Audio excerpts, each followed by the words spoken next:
Now to Hurricane Milton. The storm is expected to make landfall tomorrow night. Now we know it will be a dangerous hurricane, but just how strong is still unknown. We are getting incredible new video of the storm from all levels. Morgan Wolf is here with those images. Morgan? Yeah, it's just astounding what we're seeing here. But for those in the path of the storm, the message today from the Florida governor is get out and get out now. We are seeing just these jaw-dropping amounts of traffic and what state officials are calling the largest evacuation since Irma in 2017. People are fleeing Tampa and surrounding areas where Milton is projected to make the most impact. Tonight, the Tampa airport is closed and Orlando's is expected to close tomorrow at 8 a.m.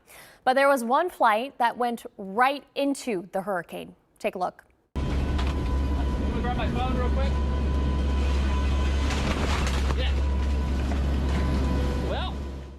Yeah, that's a team of researchers with the National Oceanic and Atmospheric Administration braving the major turbulence to collect critical data about Hurricane Milton. The plane, nicknamed Miss Piggy, flew over the Gulf of Mexico today. Meanwhile, flying over Earth, NASA capturing this view of the hurricane. Just take a look at that. Oh my gosh. Well, it's really grown into a monster, and within the last hour it was upgraded again to a Category 5.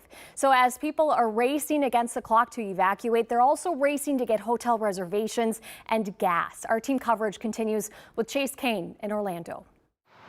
Here in Orlando, there is a steady flow of people evacuating from Tampa Bay and the Gulf Coast of Florida. This is, of course, the place that a lot of folks come to evacuate because it's a big tourist destination. There's lots of hotel rooms here. Orange County officials are saying they're already running low on hotel rooms, and even farther to the north in Jacksonville, they're already completely out of hotels. And Florida officials are urging that anyone who wants to evacuate and wants to leave the Gulf Coast, which they're encouraging, that time is running out for them to do so. So I talked to a family who's here in Orlando. They live in Port Charlotte, and they have faced a couple of close calls recently. You did this with Ian, you did this with Helene, now you're doing it again. Yes. Well, we're starting to wonder the same thing, to be honest with you. It's just very stressful to go through this, and if you got to go through this once or a couple times a year, you start wondering, is this really worth it? And for those who are still driving from Tampa Bay, from Fort Myers, from that entire region of the Gulf Coast, there is limited gas supply. Roughly half of the gas stations that I looked at on Gas Buddy are showing that they're already out of gas, but the state is sending Florida Highway Patrol officers with gas trucks. When they're going to gas stations to fill up, they're sending a police escort with them to try and get those gas tanks out to the gas stations much more quickly. That's the latest from here in Orlando. I'm National Climate Reporter Chase Kane.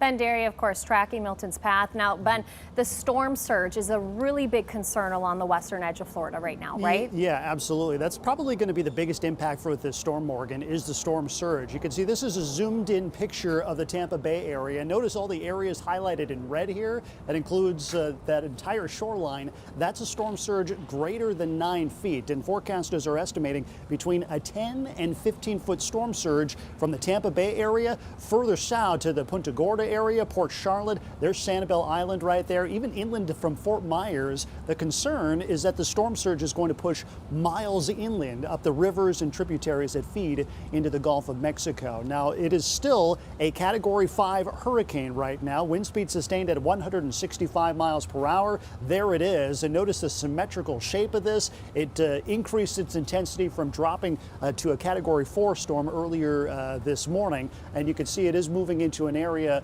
that is actually not super conducive for additional development. We do expect Milton to gradually weaken as it approaches the coast, but still making landfall late tomorrow night, early Thursday morning, say just after midnight, as a major Category 3 hurricane. It should cross the entire state of Florida during the day on Thursday before pushing out into the Atlantic Basin. Here in our neck of the woods, a lot quieter. We'll have your local forecast coming up in about 10 minutes.